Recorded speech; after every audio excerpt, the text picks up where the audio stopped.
Tita, please. Oh, juice. Hindi. Mabalik mo ka dre. Jai, you sit down with Papa Jai. Mga bata. Aji.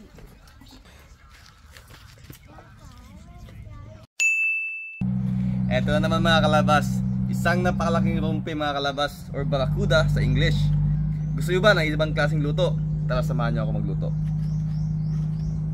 Isda ay hugasan na muna, tatanggalan ng mga kaliskis, palikpik, bituka, hasang at iba pa. Puro laman ang kakailanganin natin sa recipe na ito para kain natin ay walang sabit na parang chicken nuggets. Buto at ulo ay tatabi na muna, depende na lang sa'yo kung anong luto na iyong gusto. O kung tinatamad ka, pakain mo na lang sa aso. Mga kaprobinsya ko po ang bibisita sa atin ngayon, buog Zamboanga Sibugay. Dito sila manananghilian. Syempre, isda na naman ang may offer natin. Kaya, ginawa natin ng paraan para hindi maglasang isda at nang sila'y masarapan din. Hiniwa-hiwa ko lang ang isda into bite size na maninipis at paslant para masarap tignan. Saka ako sinalang sa bowl para matimplahan at mamarinate natin ng 1 oras. Nilagyan ko ng bawang at sibuyas, pinigaan ng kalamansi, soy sauce, suka, paminta, nor pampalasa, asin at bitchin. Nilagyan ko na rin ng patis para sa finale. Saka ako siya hinimas-himas para ma-spread ng maigi ang mga tinimpla. Mamarinate ng 1 oras kaya tinakluban. Habang nag-aantay sa marinate, inanda ko na ang mga kakailanganin sa pagprito at sa sauce. Nag-ihaw na rin ng karning baboy, siyutats. Sakto para may katabi ang barracuda fillet ko.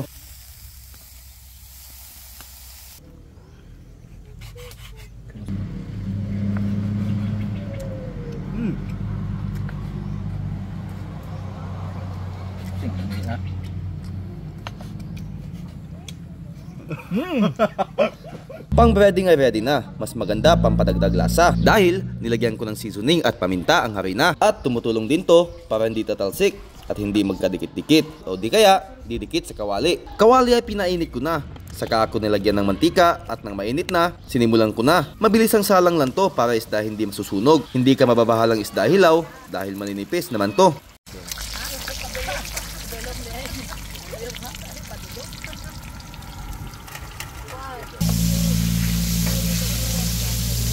Agay.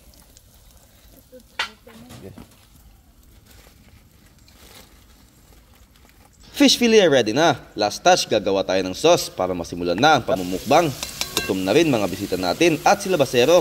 Mabilis ang gawa lang to. Nagpainit lang ako ng butter, saka ginisa ang bawang at sibuyas. Saka ko sinunod ang kamatis nang mapakatasan, pangdagdag asim at kulay. Tinimplahan ko na ng asukal, asin, paminta, tis, magic sarap at ang pinaka-importante sa lahat, oyster sauce. Nilagyan ko na rin ng tomato ketchup, dinagdagan ko na rin ng tubig at pampalapot na cornstarch. Konting halo-halo at papakuluan ay ready na yan.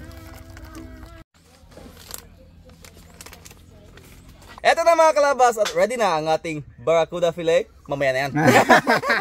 Eto na mga kalabas, so ano pa hinahantay natin? It's mukbang time! Okay.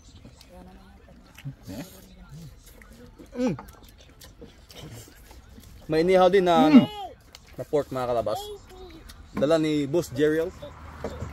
Sorry. Parington nyo kalame. MJ. Kamicho. Namit good? Alam na ko.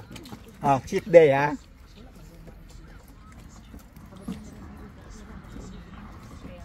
Come on. Yeah. Ito. Gawa. Gismak ko. Yeah. May ikaw na ya, baboy.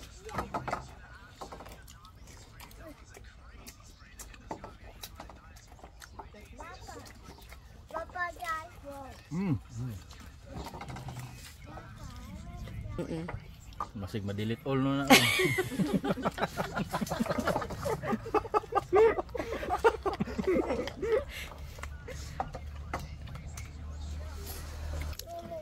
Jai, you sit down with Papa Jai. Mga bata. Kuya. Aji. For the tola. Sit here. Magbutay gid mi karne pa. Sit here. Step the phone and sit here.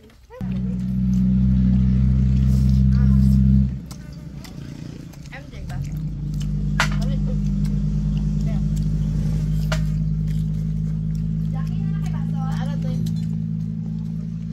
The juice, you eat first there, tita.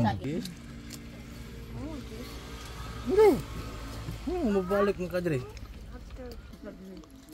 Kapanipat eh. Sa side.